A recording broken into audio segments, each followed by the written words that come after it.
سلام دوستان، دانستنی‌های جالب درباره هواپیمای ترام. کانال رو سابسکرایب، ویدیو رو لایک کنید و تا انتها با ما باشید. ترام بوئینگ 757 خود را در سال 2011 از بنیانگذار مایکروسافت خریداری کرد و طبق عادت قدیمیش نام خود را بر روی آن هک کرد.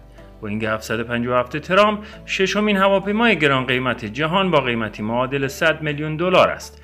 دارا بودن اتاق خواب، سالن غذاخوری، اتاق خصوصی مهمان، حمام مجلل و زینت شده با طلای 24 عیار و همچنین مجهز بودن به وسایل سرگرمی از جمله اتاق تماشای ویدیو و سالن سینمایی، جت شخصی ترام را به هواپیمای مرفع و در عین کارآمد کرده است و همچنین یکی از سریع‌ترین هواپیماهای جهان با سرعتی بیش از 500 مایل بر ساعت است که به کمک یک موتور توربو ساخت شرکت رولز رویس می تواند تا بیش از 16 ساعت روی آسمان باشد.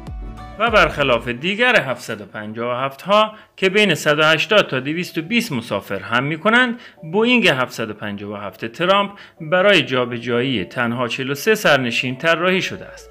و جالبه بدونید بوئینگ 757 ترامپ خیلی قدیمی تر از بوئینگ هایی است که همکنون در آمریکا پرواز می کنند.